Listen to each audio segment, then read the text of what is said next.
Conducir bajo los efectos del alcohol u otras drogas es un delito. Gobierno de Chile. ¿Están ahí? ¿Me oyen?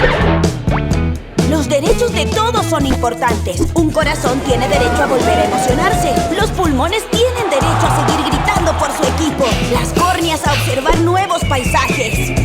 Por eso, órganos y tejidos luchen por su derecho de seguir viviendo en otras personas. Los órganos y tejidos tienen el derecho a seguir viviendo y tú al cumplir 18 tienes el derecho de donarlos. Si tu deseo es donar, comunícaselo a tu familia. Infórmate y descarga el libro de los derechos de los órganos y tejidos en yodonovida.minsal.cl. Ministerio de Salud, Gobierno de Chile. Durante la pandemia, Juan ha tratado de salir lo menos posible de su casa. Y el día que salió a una cabaña en la naturaleza, no la ventiló antes de entrar y ahora podría contagiarse de anta. Amigo, no, pues. Acuérdese de ventilar, pues, mijito. Te cuidas del COVID-19. Cuídate también de las enfermedades de verano. Ventila durante 30 minutos los lugares cerrados por mucho tiempo. Desinfecta superficies y mantén exteriores de casas y bodegas libres de malezas y objetos. Sigamos cuidándonos. Ministerio de Salud, Gobierno de Chile. Exponerme a diario para ir de casa en casa abasteciéndolos a todos es un trabajo difícil. Hoy nos puedes ayudar haciendo la trazabilidad si saliste positivo para COVID-19. Si eres caso positivo, probable o sospechoso de COVID-19, debes informar cuáles fueron tus contactos estrechos. Llama al Fono TTA al 800-371-900 para aclarar todas tus dudas. Súmate a la estrategia TTA, porque disminuir los contagios por COVID-19 es un trabajo de todos. Ministerio de Salud, Gobierno de Chile.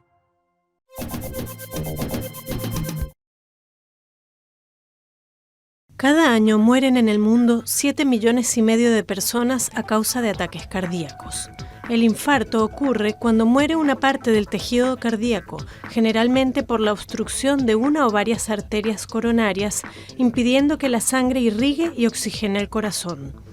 La oclusión se debe, la mayoría de las veces, al endurecimiento de las paredes de las arterias al ir depositándose grasa.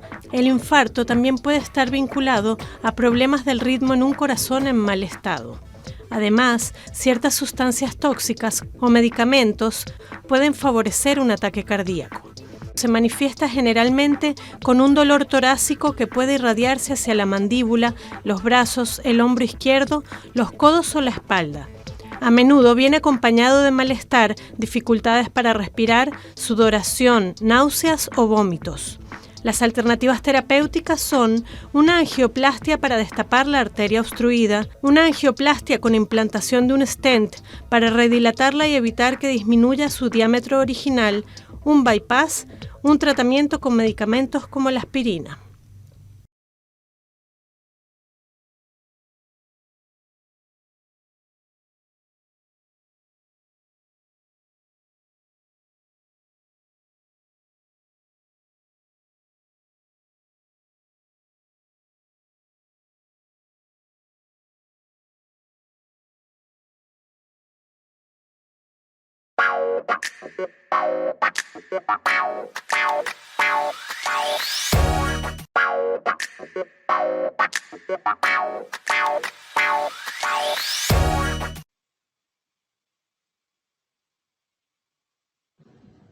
Estimados, muy buenas tardes y bienvenidos a una nueva jornada de capacitaciones.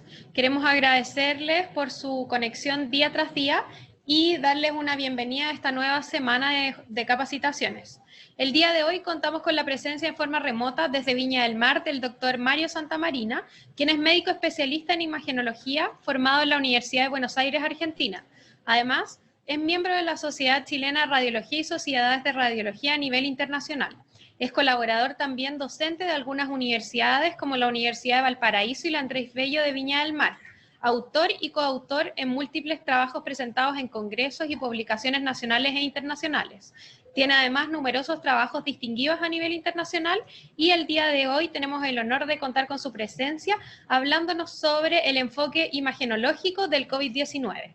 Le damos la bienvenida y les recordamos que las preguntas las pueden hacer durante toda la jornada a través del chat y se las haremos al final al doctor Mario desde Hospital Digital. Muchas gracias y adelante. Bueno, muy buenas tardes a todos. Muchas gracias, Camila, por la presentación. Muchas gracias a la Suchimi por darme esta oportunidad de poder presentar esta charla de imágenes. Y para empezar, los objetivos que nos hemos planteado son básicamente los siguientes. Primero, vamos a hablar de generalidades de infección por SARS-CoV-2. Vamos a hablar de patrones radiológicos típicos y atípicos. Vamos también a mostrar ejemplos habituales de otros patrones que no son COVID, que en este momento también se están presentando. COVID no es lo único que hay en la población. Vamos también a hacer un intento de una estandarización de la descripción de los hallazgos radiológicos, y después vamos a ver el rol que tienen las imágenes según el consenso del ACR y la Sociedad de Fleischner. Para empezar, tenemos que decir que los coronavirus humanos son conocidos hace varios años y generalmente están relacionados a infecciones respiratorias leves. En las 2 últimas décadas han aparecido 2 nuevos virus que tienen una mayor patogenicidad y que han producido infecciones respiratorias graves, uno que apareció en China en el año 2002 y se extendió a varios países de Asia, que es el SARS-CoV-2, y el otro es el MERS-CoV, que apareció en 2012, y este apareció en Arabia Saudita, y también se diseminó por varios países a nivel del Oriente Medio. El primero tuvo una letalidad de un 10%, y el segundo una letalidad de un 37%, casi un 40%. A fines del año pasado aparecieron pacientes en China que presentaban una neumonía grave, identificando a principios de enero un nuevo virus, que era el que la ocasionaba, que es el SARS-CoV-2, que es muy similar al primero. En relación a la cantidad de viajes, este virus empezó a diseminarse por múltiples países en casi todo el mundo, habiendo afectado, esta imagen es de la Johns Hopkins, y fue tomada unos 15 minutos antes de presentar esta charla, y casi estamos llegando a los 3 millones de infectados. Y tiene una mortalidad global aproximada de casi un 7%, habiendo países, por ejemplo, donde hay brotes en algunos lugares particulares, donde Estados Unidos tiene 5,6% de mortalidad, Italia aproximadamente un 13,4% de mortalidad, y Chile tenemos una mortalidad de 1,4%. Este es un virus que es altamente contagioso, la transmisión se produce persona a persona, principalmente a través de gotitas.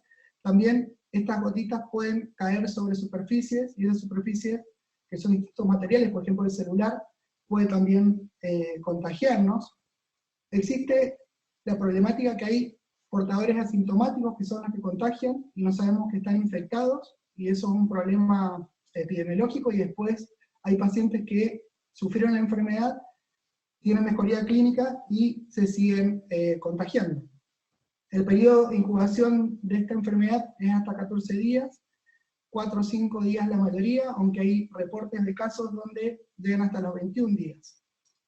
Y el espectro de severidad es variable. Tenemos que la gran mayoría de los pacientes se presenta con enfermedad leve, que es casi un 80%, pero tenemos pacientes hasta un 20% que se presentan con enfermedad severa crítica, y en ese grupo es donde se presenta la mortalidad. Como saben todos, hay factores de riesgo claramente establecidos para sufrir esta enfermedad, que es la edad, mayor de 65 años, y tenemos otros factores, por ejemplo, enfermedad cardiovascular, hipertensión, diabetes, enfermedad pulmonar crónica, enfermedad renal crónica, obesidad, cáncer e inmunosupresión. Esto es un esquema básico, un cuadro, un dibujo básico, donde básicamente están los principales síntomas que presenta el paciente, y los trastornos principales del laboratorio. No me voy a extender en esto. Y en relación a la patogenia, el coronavirus, que es lo que tenemos acá, es un virus RNA que tiene en su superficie pequeñas espigas que son glicoproteína S, que es la que permite unirse a un receptor específico que tiene algunas células, que es el AC2. Este receptor AC2 se ubica a nivel cardiovascular, a nivel endotelio, también hay expresión de este receptor, también a nivel del tubo digestivo, del sistema excretor y células epiteliales del pulmón.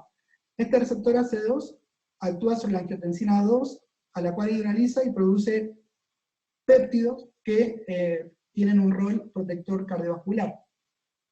Después de la unión del virus con el receptor, el virus entra en la célula y se libera, se produce la lectura del RNA, actúa en proteasas y producción de nuevas proteínas virales, que finalmente se incluyen en vesículas a nivel de citosol y posteriormente son liberadas e infectan otras células del aparato respiratorio.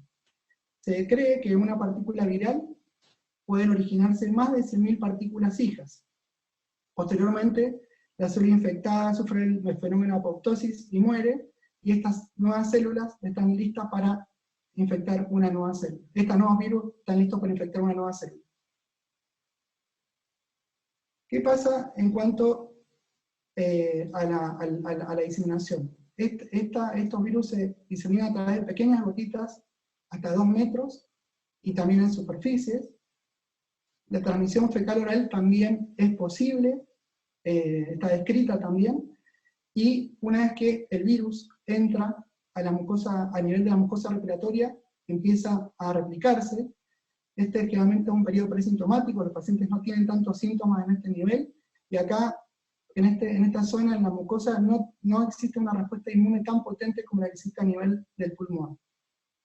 Después de esto, se empieza a propagar y desciende a las vías aéreas inferiores, y una vez que el virus llega al alveolo, infecta las células epiteliales que tienen el receptor AC2, predominantemente los neumocitos tipo 2, y se produce una respuesta inflamatoria muy potente. Entonces, el virus a nivel del alveolo, al unirse a los receptores AC2, como comenté, produce una respuesta inmune muy potente, y esto es muy importante. Cuando se produce esta unión, los macrófagos alveolares secretan una cascada masiva de citoquinas proinflamatorias, que eso lo que van a producir es aumentar el daño celular epitelial. Esto atrae a otros macrófagos y neutrófilos, y también atrae a linfocitos, que a su vez producen otras sustancias inflamatorias que producen mayor daño epitelial, producen disrupción de la membrana alveolo-capilar y aparición de edema, y también edemitos celulares con aparición de la membrana hialina clásica, que se llama este patrón de injuria pulmonar, y que en todas las autopsias, o incluso en pacientes que se ha hecho anatomía patológica, que han estado vivos, que se ha operado por otro motivo y han encontrado que tenía infección por COVID, la descripción de anatomopatología clásica en estos pacientes es un patrón muy similar al daño alveolar difuso.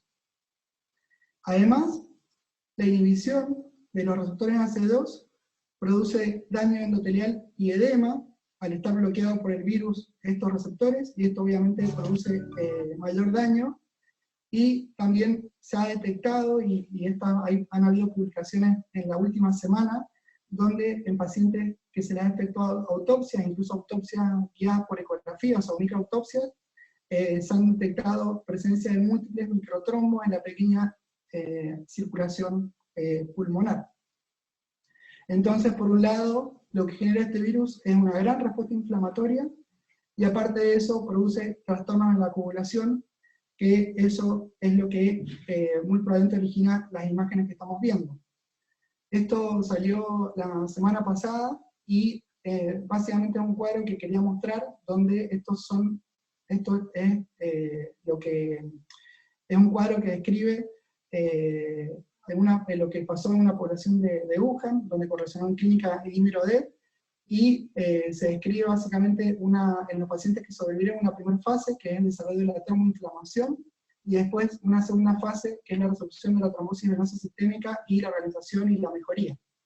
Pero los pacientes que no sobrevivieron, que fallecieron, tienen una fase inicial muy parecida a los que sobrevivieron, que es donde hay tromboinflamación, dura un poco más a los pacientes que sobrevivieron, y después viene una segunda fase donde aparece la trombosis en múltiples órganos, y también presencia de émbolos pulmonares.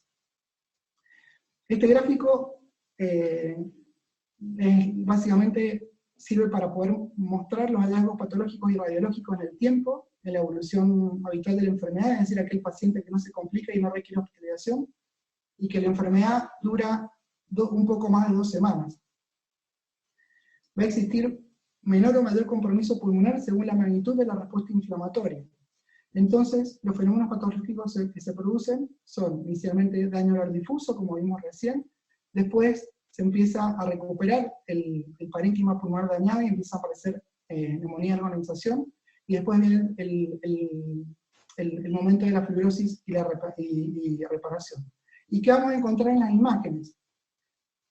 Los primeros 2 días, lo más habitual es que no encontremos nada. O sea, si el paciente le hacemos una imagen el primer día o segundo día de que el paciente se infectó, lo más probable es que no encontremos nada, todavía no vamos a encontrar nada a nivel pulmonar, y las imágenes en este momento van a ser negativas. Y después, el daño oral difuso lo vamos a poder ver según la severidad o magnitud, como opacidades en vidrio esmerilado. Podemos también encontrar engrosamientos septales, y podemos encontrar vidrio esmerilado con engrosamientos septales, que eso es un patrón empedrado, o si uno lo lee, se escribe como crazy paving. También tenemos presencia de consolidación. La consolidación puede también aparecer, o sea, si el compromiso es muy importante, puede ser que veamos opacidad en vidrio esmerilado y consolidación o consolidación, y también la consolidación se va a empezar a ver ya cuando empiezan a aparecer los fenómenos de neumonía de organización, como así también otros signos como el signo del halo o signo del halo invertido, y finalmente en la etapa de fibrosis y reparación aparecen atelectasias, podemos encontrar bandas subplurales, o también podemos encontrar fibrosis. Y finalmente puede ser que desaparezcan todos este tipo de lesiones a nivel pulmonar. Existe un pequeño porcentaje de pacientes, que son el 20%, que son los pacientes que finalmente van a terminar hospitalizados, que producen insuficiencia respiratoria aguda, en los cuales la enfermedad tiene una progresión y tiene un agravamiento, y el desenlace de estos pacientes puede ser de que mueran, puede ser que terminen con una resolución lenta, o que terminen con fibrosis. Entonces, en las imágenes, hacen un camino diferente, donde lo que acá cambia es que hay mayor compromiso y extensión pulmonar. Vamos a ver opacidades en vidrio esmerilado más extensas, consolidación más extenso, vamos a encontrar patrones empedrados, crazy paving. La otra cosa que saben que se ha asociado con signos de mal pronóstico es cuando encontramos pulmones muy comprometidos, y el compromiso básicamente central, realmente eso es un signo de mal pronóstico.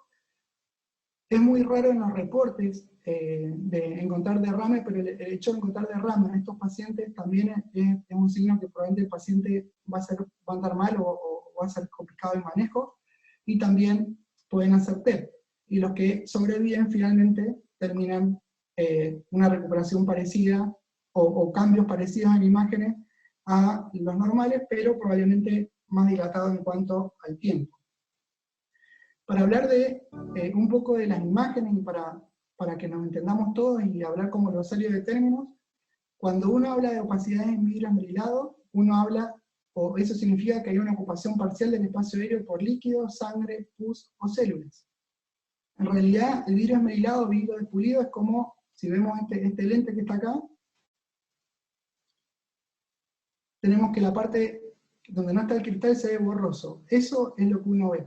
Y si vemos la tomografía primero, vemos que acá hay parénquima normal, pero acá se observa un aumento de la densidad del parénquima pulmonar, que se ve como borroso con el resto, y aparte que me permite ver los vasos asutrados. Acá tengo una imagen del mismo paciente, donde me observan tenue opacidad en vidrio esmerilado, mal definida, que se ve como borroso, en relación a este pulmón izquierdo. En radiografía a veces es más difícil poder ver este patrón.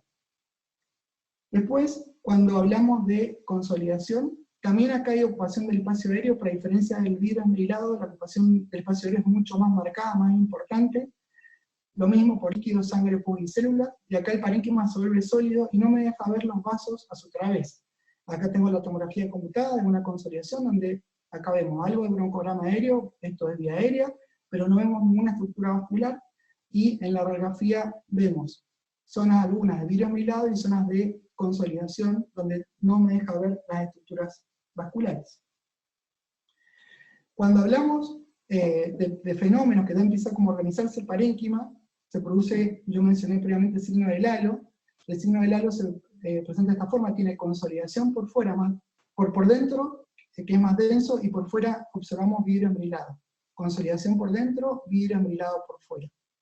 Y después también, otra forma de presentación de una neumonía organizada es el signo del halo invertido, el signo del halo reverso, o también el signo del atolón, donde tenemos acá vidrio esmerilado por dentro, consolidación por fuera. La tierra corresponde a la consolidación, el agua corresponde al vidrio esmerilado. Y esto es otra forma de cómo se puede ver lo que es una neumonía organizada. Y también otra forma que podemos verlo, que es presencia de un patrón empedrado, o crazy paling. Acá tengo adoquinas de una calle, y acá tengo lo mismo. Acá fíjense, se observan opacidad en vidrio esmerilado, y se observan engrosamientos sectales, dando este patrón en empedrado. Entonces, vamos a hablar de los distintos hallazgos imagenológicos. El primero que vamos a hablar es la radiografía de tórax. La radiografía de tórax es un elemento imagenológico muy importante, aporta información relevante en cuanto a la toma de decisiones que influyen en el manejo del paciente. Está indicada el estudio inicial en un paciente con enfermedad respiratoria aguda, y lo que permite básicamente descartar es presencia o no de consolidación. Igual no tiene tan buena sensibilidad, y lo que sí tiene cuando la vemos es positivo y tiene alta especificidad. No está recomendada para efectuar el diagnóstico de COVID-19 en pacientes que se estudiaron, que tenían COVID-19, tiene una sensibilidad de un 69%, y no lo descarta ni lo confirma, y como mencioné previamente, los hallazgos son más evidentes después de la primera semana de iniciados los síntomas.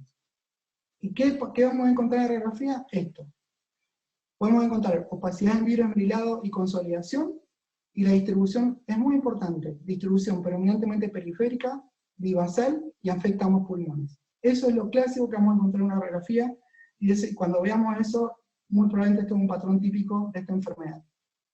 Acá tengo un paciente, uno de los primeros pacientes que nos tocó ver, tenía 2 días de inicio de síntomas, tenía una PCR COVID-19 negativo, empezó con rinitis y tos seca, tenía riesgo de exposición alto, y esta radiografía fue tomada como normal. 2 días después, el paciente reingresa por fiebre persistente, se agrava o es más importante la disnea, sigue con tos seca, aparecen diarrea y vómitos, y el panel viral la influenza B. Se tomó una imagen, y acá tengo la imagen que se tomó, nos observan opacidades parchadas en vidrio esmerilado,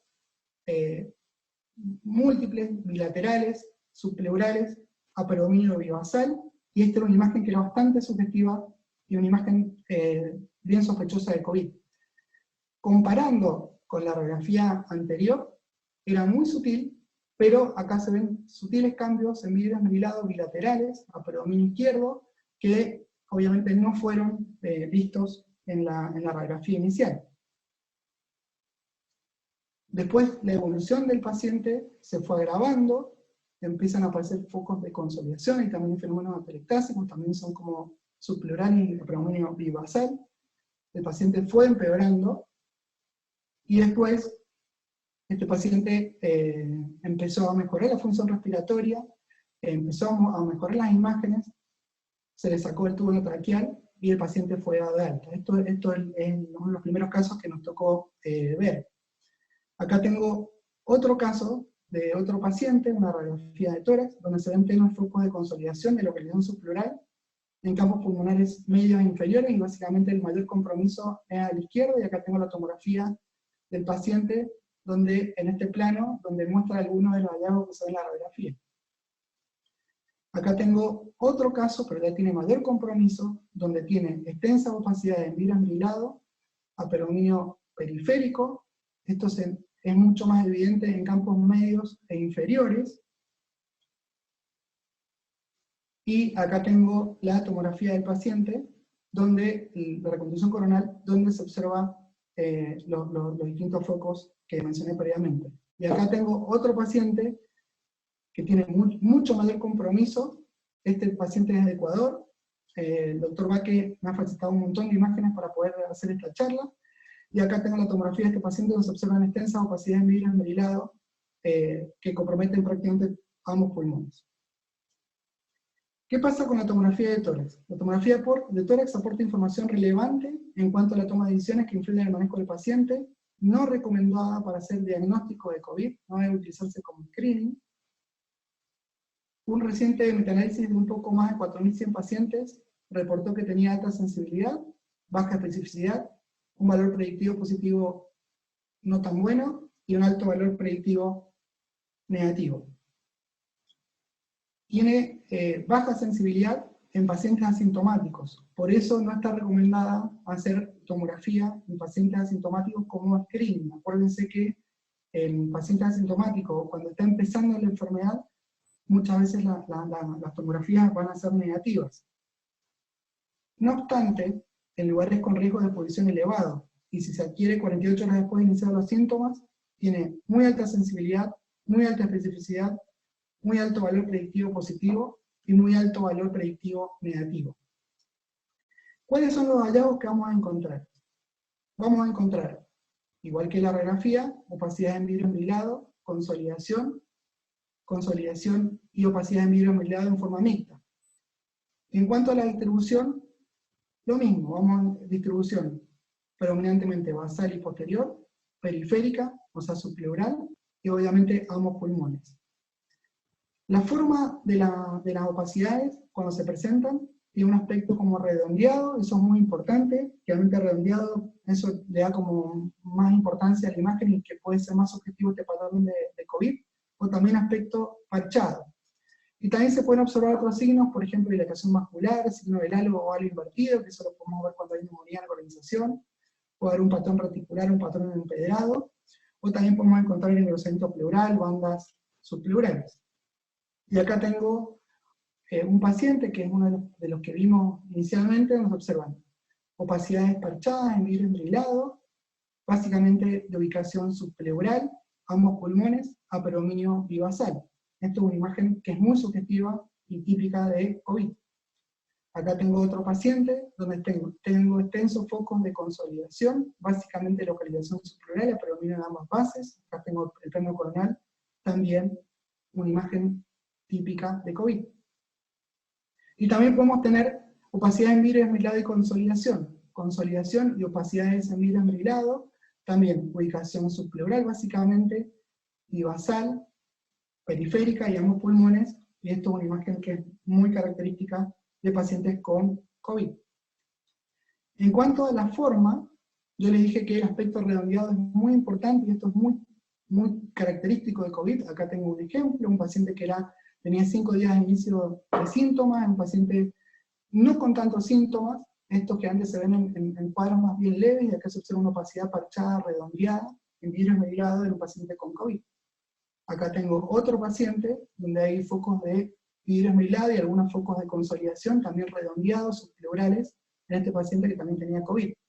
Otro paciente que tenía focos redondeados en pulmón derecho, y focos parchados en pulmón izquierdo, y acá se observa otro paciente diferente que también tiene focos parchados en vidrio esmerilado, en una imagen bien típica de COVID. ¿Qué pasa si le tomamos las imágenes al paciente con muy poquitos días de síntomas? Esto se tomó el primer día de inicio de síntomas, y bueno, es una imagen que va a salir normal, no va a encontrar ningún hallazgo. Este mismo paciente se le repitió la tomografía al 5.º día de inicio de síntomas, 4 días después de esta tomografía, y acá sí se empiezan a aparecer estos focos parchados de consolidación, localización subpleural, que hay múltiples, en ambos pulmones. ¿Y cuál es la evolución de estos pacientes? Bueno, acá tengo un paciente que era marino mercante, aparte tenía el problema que tenía un apellido chino, así que eso también favorecía el diagnóstico, y aparecieron múltiples opacidades parchadas en vidrio esmerilado con algunos engrosamientos septales, localización subpleural, ambos pulmones, que con el tiempo, pasando los días, se empiezan como a consolidar, empiezan a aparecer engrosamientos septales.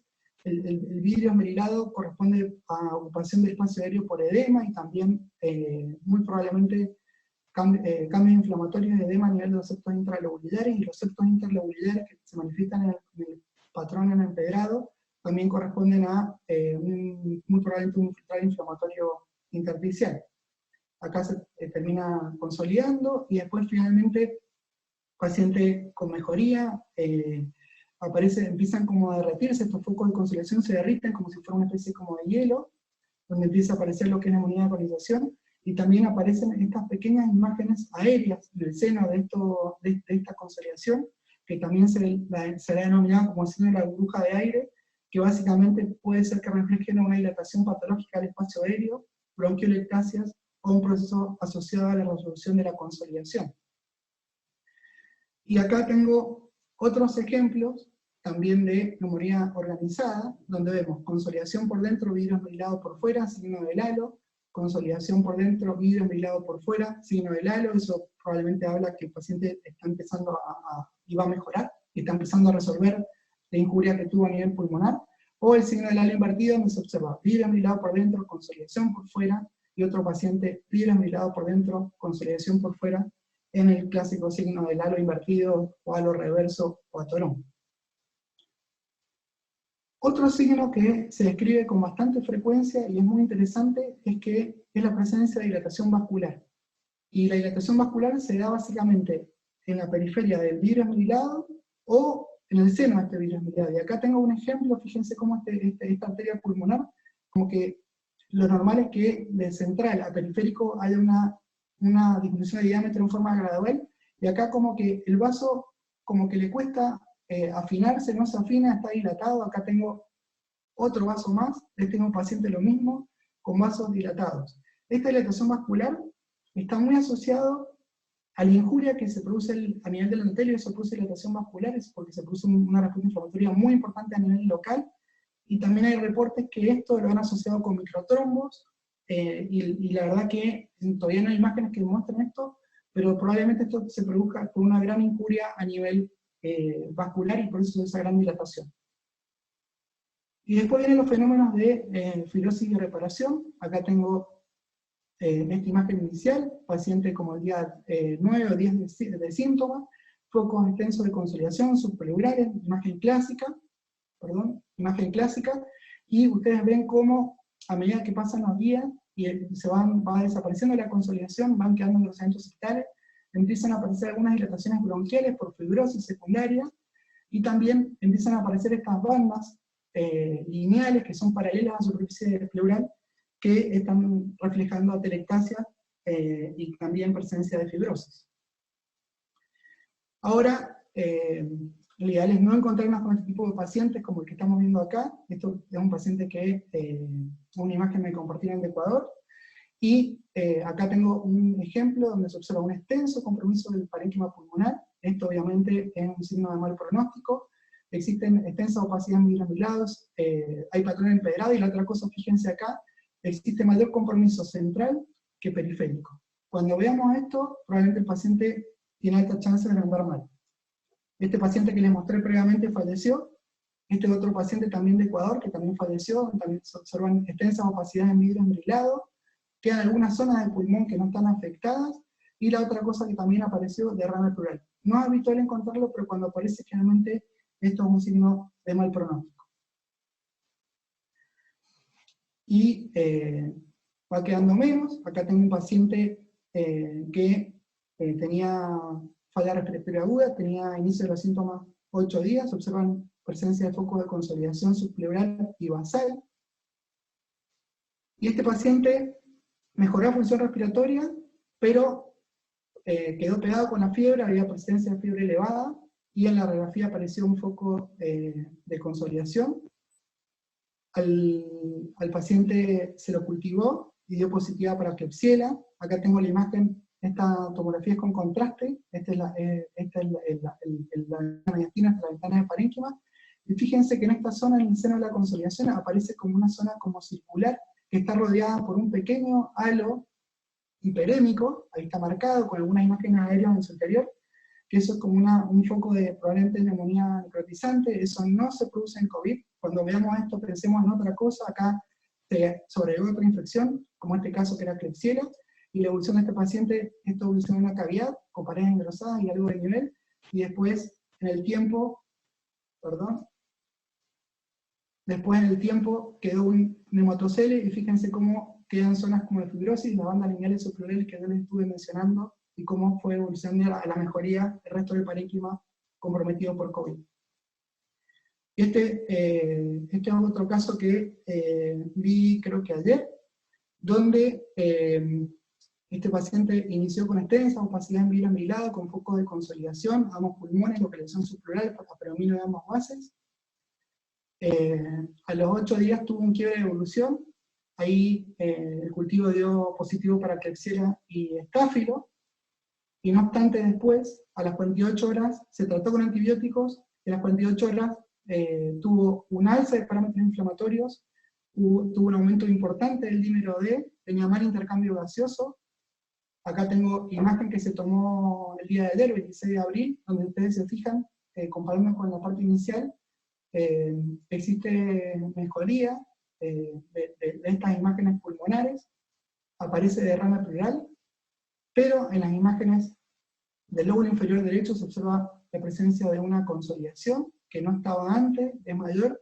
Uno debe pensar que probablemente puede ser que exista Klebsiella o Staphylo, y en la imagen con contraste se observa lo mismo, les mostré recién, se observa una cavidad con contenido líquido, con imágenes aéreas, y se observa un pequeño halo hiperémico en relación a algo inflamatorio, y este paciente además tenía, en la imagen que se tomó, tenía presencia de un TEP a nivel del lóbulo superior, ramas del lóbulo superior derecho, y ramas del lóbulo inferior derecho, que es como pueden también complicarse estos pacientes.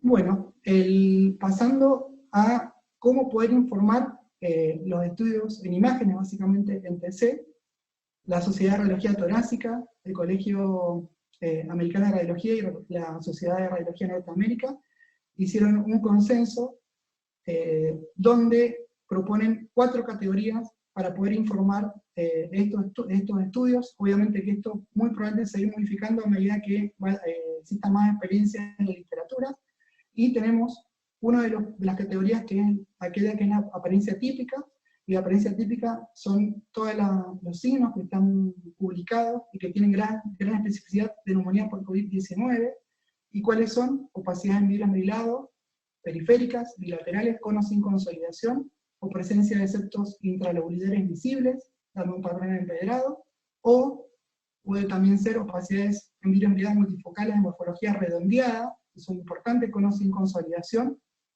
o septos intralobulares visibles, o también la presencia de signos del halo inverso u otros signos de neumonía de organización. Estos obviamente se ven en etapa más tardía de la enfermedad, y la descripción ideal sería que hay presencia de signos imagenológicos habituales reportados en neumonía por COVID. No obstante, bueno, hay que acordarse que esto no hay nada patognomónico, y también pueden responder a otras causas. Acá tengo un ejemplo donde se observan opacidades parchadas en vidrio embrilado, con algunos focos de consolidación, bivasales o pleurales, que es lo que hemos estado viendo previamente. Otro ejemplo donde hay presencia de opacidades parchadas y redondeadas en vidrio embrilado. El tema de redondeadas es muy importante, y también focos de consolidación. Y otro ejemplo que ya lo vimos: signo del halo, consolidación por dentro, vidrio embrilado por fuera, que antes habla de signo de neumonía de organización, o signo del halo invertido, vidrio embrilado por dentro, consolidación por fuera. Después tenemos una segunda categoría, que es la indeterminada, que estas características no son específicas de neumonía por COVID. ¿Y cuáles son estos hallazgos? Primero, que no sean ninguna de las que mencionamos previamente, y que encontremos a estos pacientes opacidad en vidrio amilado multifocales, difusas periliares, opacidad en vidrio amilado bilaterales con o sin consolidación, sin una distribución específica, que no sean redondeadas ni periféricas, o muy pequeñas opacidades en vidrio amilado no redondeadas ni periféricas.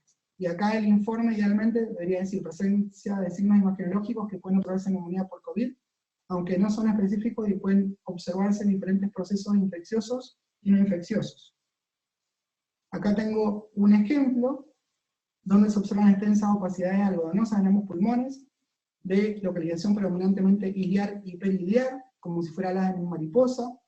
La aorta está elongada y aumenta el tamaño de cavidades cardíacas, probablemente en un derrame pleural derecho.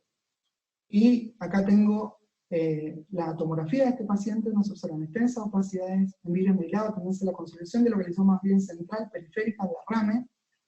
Este paciente tenía algo importante, un riesgo de exposición bajo, no tenía antecedentes importantes de exposición, y era cardiópata, y lo que tenía básicamente era una condición de insuficiencia cardíaca. Este patrón, obviamente, esta apariencia indeterminada, y no tenía COVID. Acá tengo otro paciente, este paciente me parece que fue el día domingo o sábado pasado, donde era un paciente con linfoma no-Hodgkin, con riesgo de exposición bajo, que pues, se presentó con un cambio inflamatorio, PCR elevada, y este hallazgo en la tomografía. Presencia de consolidaciones, con vidrio embrilado, asimétricas, una está en el lóbulo superior derecho, otra está en el lóbulo inferior izquierdo, no son redondeadas, no son periféricas, no tienen una distribución específica típica, y el paciente este se trató con antibióticos con muy buena respuesta, era una neumonía bacteriana. Otra cosa que también uno puede observar, esto es un paciente que también se evidenció en la última semana de marzo, que tenía un riesgo de exposición bajo, fiebre tos seca, y se observan pequeñas opacidades en vidrio embrilado, centros lobulares mal definidas. Acá tengo en el cemento basal anteromedial del inferior izquierdo, y acá tengo algunas en el cemento basal lateral del izquierdo, y tengo también el cemento basal posterior del lóbulo inferior derecho, mal definidas.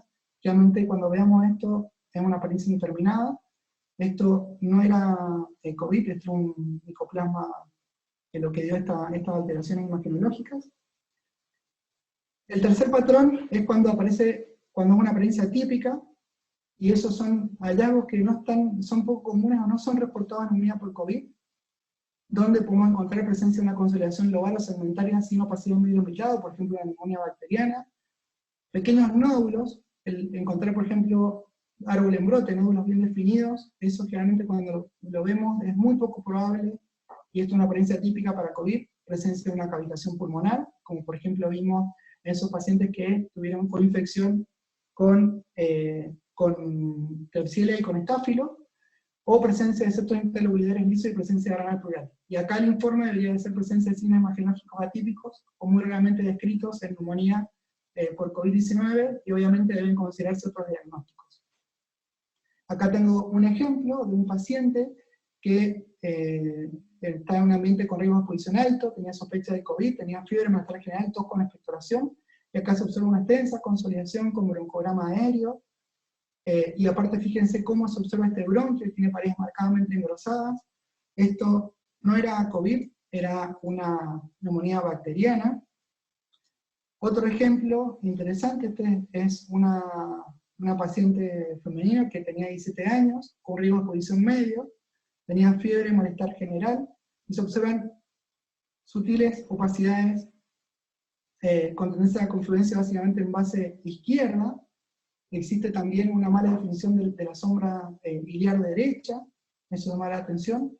Acá en la tomografía de esta paciente se observan múltiples opacidades centrolobulares bien definidas, focos de consolidación, y también se observan claramente tanto en el lóbulo inferior, tanto a nivel del pulmón izquierdo como en el lóbulo inferior derecho, opacidades centrolobulares bien definidas, como árbol en brote.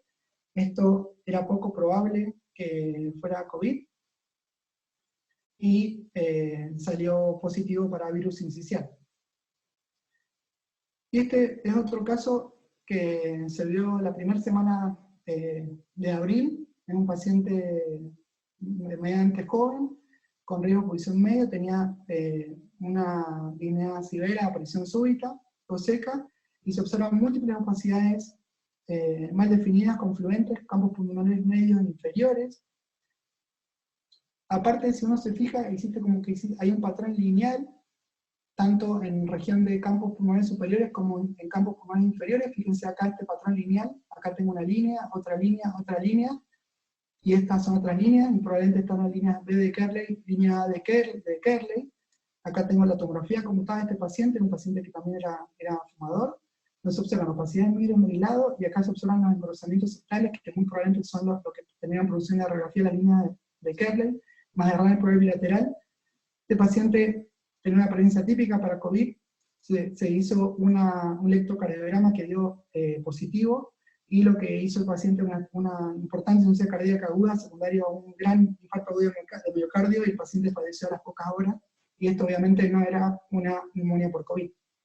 Y después negativos para neumonía, uno en la imagen no encuentra hallazgos de neumonía, y obviamente es importante aclarar que una tomografía negativa puede ser negativa en etapas iniciales de neumonía por COVID. Y acá tengo un ejemplo que es una tecnóloga de mamografía que había estado trabajando toda la semana con muchos pacientes, y en la radiografía de tórax llamaba la atención algunas opacidades mal definidas base izquierda, eran bastante dudosas. En la tomografía, como ustedes ven, se le efectuó una tomografía, no mostró nada, era normal, lo único que se veía en el lóbulo superior, acá se observa una imagen densa, otra imagen densa, eran zonas de bronquitis, impactaciones mucosas, y esto corresponde a la bronquitis, obviamente COVID negativo, virus esencial respiratorio de positivo, y obviamente esta imagen es negativa para neumonía. Y acá tengo otro ejemplo, esta es un paciente de 3 años, era bien obeso, que debutó con disnea súbita, tenía una frecuencia respiratoria de 37, era febril, tenía blancos de 18.000, con polimorfos del 78%, y esta radiografía se efectúa casi a las 5 de la mañana. La verdad que la calidad es pésima, incluso está angulada, las clavículas están por fuera del pulmón, perdón, están por fuera del pulmón. En lo que se está descrito en la ficha, que hay una dudosa alteración en el campo medio del pulmón derecho, y se le efectuó una tomografía un par de horas después, donde quien la vio describió que había una extensa opacidad en vidrio esmerilado. Esta es la reconstrucción coronal, no tiene el patrón típico que estamos viendo. Acá tengo las imágenes axiales de este paciente, se observan como opacidad en vidrio esmerilado, y acá se observa opacidad en vidrio esmerilado. Pero ojo, acá la tráquea, fíjense que la membrana traqueal posterior está hacia la luz, está como hundida hacia la luz, por lo tanto eso nos está indicando que estas imágenes que hemos obtenido están hechas en expiración, y por lo tanto todo este vidrio esmerilado puede ser que no exista. Después nos fijamos, el mismo paciente, el mismo corte, en inspiración, la membrana traqueal algo bombada hacia la región posterior, y todas estas opacidades en vidrio esmerilado desaparecieron. Acá hay signos negativos para neumonía, esto no era COVID, se trató con antibióticos, tuvo mejoría, pero la infección no estaba a nivel pulmonar, y el vidrio esmerilado era una falsa imagen porque el pulmón estaba en expiración, y ante la expiración, al sacar aire del pulmón, se junta más el parénquima, y por eso da ese pseudo aspecto en vidrio esmerilado. Obviamente esto es negativo para COVID.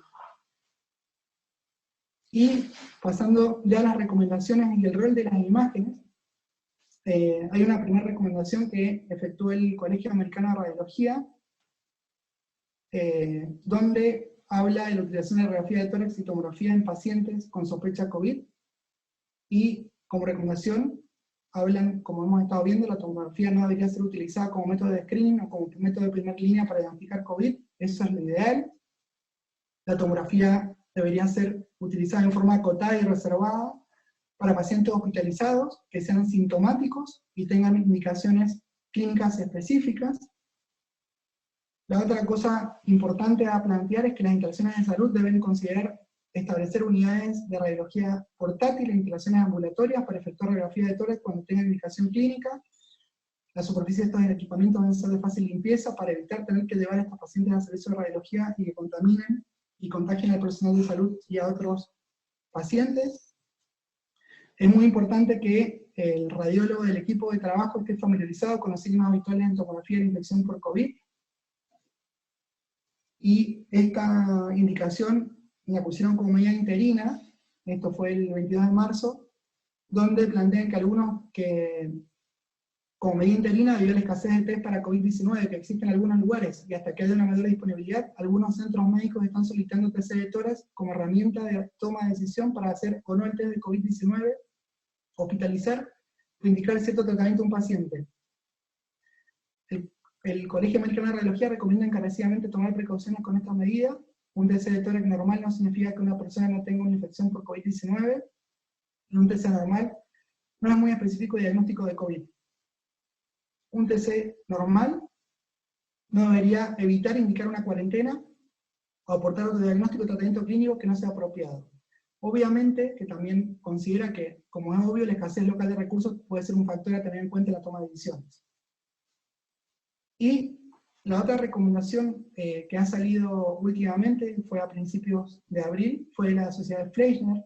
Acá se juntaron radiólogos, neumólogos, intensivistas, patólogos, urgenciólogos, expertos en control de infecciones y gente también experta en estudios de laboratorio, de 10 países que habían tenido experiencia en manejo de pacientes con COVID, y consideraron 3 escenarios. Y la otra cosa importante que plantearon fue el tema costo-beneficio. El hacer o no hacer una imagen. El hacer una imagen, de poder obtener resultados clínicamente significativos que nos permitan establecer un diagnóstico, y un manejo, un triage, un tratamiento, y también sopesar el tema de los costos. El riesgo de radiación, el riesgo de transmisión al personal de salud y otros pacientes, el consumo de elementos de protección personal de salud, y la otra cosa también importante, la limpieza y suspensión de la actividad del servicio radiológico en un ambiente con recursos limitados. En esta declaración consideraron 2 metodologías imagenológicas, la radiografía y la tomografía, y definieron distintos componentes claves en los 3 escenarios que iban a plantear.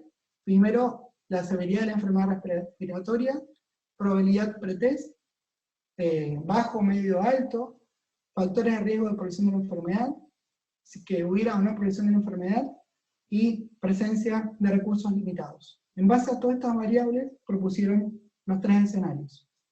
Y el primer escenario es un escenario, un buen escenario, donde el paciente tiene un cuadro clínico leve, sugestivo de COVID, con cualquier pretest de probabilidad de COVID, y no hay restricción significativa de recursos. Entonces, hago el test de COVID. Si no está disponible, si no tengo test de COVID disponible, tengo que hacer una valoración de probabilidad pretest. Si es mediana a alta, yo considero que probablemente el paciente es positivo. Igual que, obviamente, que el test de COVID me da positivo. Y acá tengo que analizar factores de riesgo de progresión. Si los tiene, acá está indicado efectuar imágenes. Y las imágenes depende según los factores de riesgo del paciente y los recursos que yo tenga para poder efectuarlos. Ahora, si el test de COVID me da negativo o me da positivo y la valoración probabilidad pretest es baja, acá idealmente no está indicado efectuar imágenes. Y en el caso que aquellos que me da positivo o tiene una valoración pretest de probabilidad pretest mediana alta y no tienen factores de riesgo de progresión, acá tampoco está indicado efectuar imágenes. Y a todos estos pacientes, estos 3 grupos de pacientes, ¿qué tengo que hacer? Controlarlos y ver cómo es su evolución clínica. Si empeoran, tengo que a todos hacer imágenes. Si están estables, acá la sugerencia es seguir monitoreando. Tenemos un escenario 2, donde acá el paciente no tiene un cuadro clínico leve, sino tiene un clínico moderado o severo, y es sugestivo de COVID, con cualquier pretest probabilidad de COVID, y no tengo una restricción significativa de recursos. Entonces acá le hago el test de COVID. Si me da positivo, está indicado efectuar imágenes. Si me da negativo, también está indicado efectuar imágenes, o también puede ser que no tenga el test disponible, también está indicado efectuar imágenes. En el primero, al que le efectúe imágenes, tengo que controlar, como vimos en el escenario 1, el empeoramiento del estado respiratorio.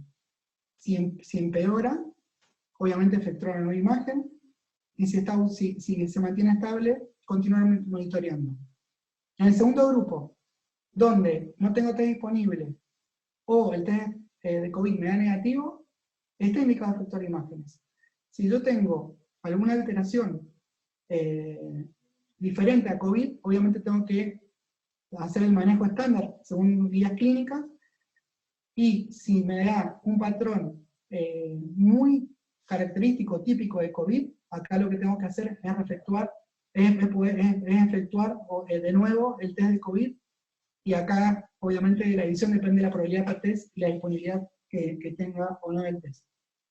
Y después, por último, el último escenario, que es el escenario más hostil y más complicado, por ejemplo el escenario que tuvieron en Wuhan, en España, en Italia, en Nueva York, en Ecuador. Pacientes con cuadro clínico moderado o severo, subjetivo de COVID, con alta probabilidad por test de COVID, y que tengo una restricción significativa de recursos. ¿Qué es lo que tengo que hacer acá? Primero, ver si tengo disponibilidad de test rápido de COVID. Si lo tengo, obviamente lo hago, y si me da positivo, he indicado efectuar imágenes, idealmente radiografía. Esto obviamente tiene baja prioridad si hay restricción significativa de recursos. Si me da negativo el test rápido de COVID, o no tengo disponibilidad del test rápido de COVID, acá está indicado efectuar imágenes. Idealmente acá, tomografía.